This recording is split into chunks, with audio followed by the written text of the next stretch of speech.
You know, we're so used to thinking about cost in terms of dollars and cents. But the truth is, we are all spending a currency that is way more valuable and something we can never get back every single day. So let's dive in and figure out the true economy of our own existence. And to kick things off, just think about this for a second. A brand new top-of-the-line smartphone. The price tag says $1,000. Simple enough, right? But by the end of this, you're going to see that its real cost is something you can never, ever earn back. Okay, so this whole idea starts by looking at the two basic resources we're all juggling, money and time. And honestly, they could not be more different. Money, you can earn more of it, you can save it, you can give it to someone else. But time? Nope, it's fixed. It is always draining away and it's 100% yours. You can't save today's hours and spend them tomorrow. Once they're gone, they're gone. And that brings us to a hard and fast rule, the 24-hour constraint. It doesn't matter who you are or how much money you have, every single day is a zero-sum game. Every minute you give to one thing is a minute you can't ever give to something else.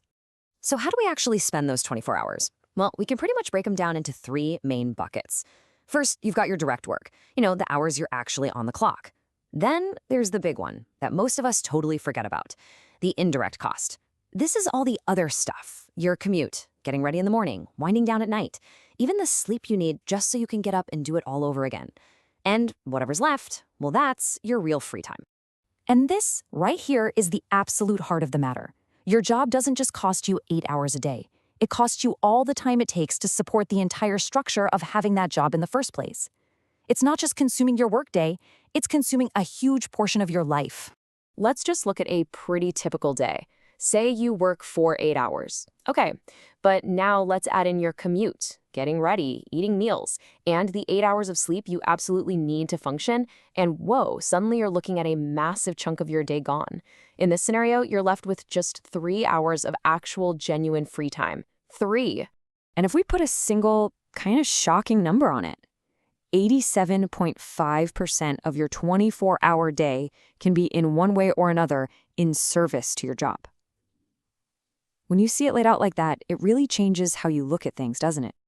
So this gets us to how we usually calculate what our time is worth. Most of us figure out our apparent wage. It's simple. You take your salary, you divide it by the hours you're officially supposed to be working, and you get a number. It feels right, but it's really just an illusion.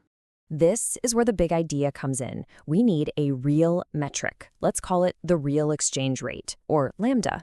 This is your salary divided by all the hours your job eats up, both the direct work and all those indirect costs. This is the number that tells you how much money you're really earning for every precious hour of your life. And wow, when you put them side by side, the difference is just staggering. Your apparent wage might look okay, maybe over $17 an hour. But when you factor in all those hidden time costs, your real wage, your lambda, absolutely plummets. In this example, it's down to just $6.59. You're getting paid less than half of what you thought for each hour of your existence. All right, let's circle back to where we started, that $1,000 phone. Now we have the right tool to figure out its actual price. The price isn't $1,000. The real price is 151.7 hours of your life, your non-renewable, non-refundable life. That's almost 4 full 40-hour work weeks of your existence that you have to trade for a phone. Now, is it worth it? Only you can answer that. But at least now you know the real question you should be asking.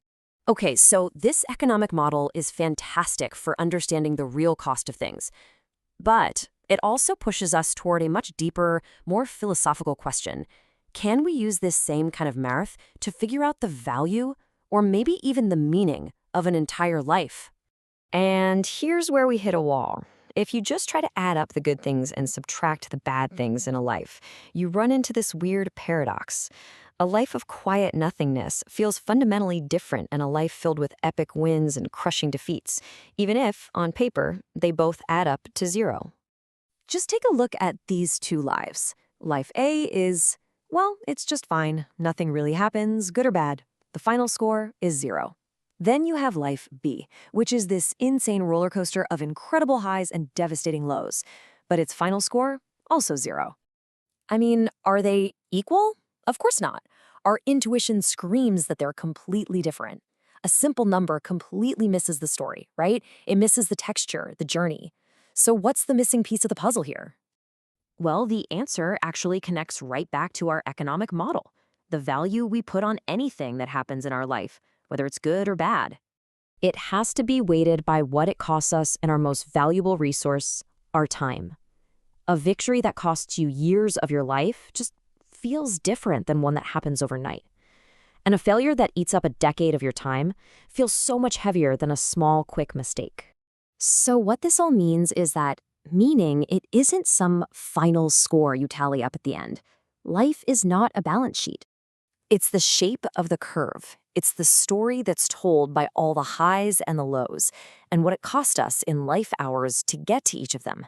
It's the narrative that we build with the finite time we have.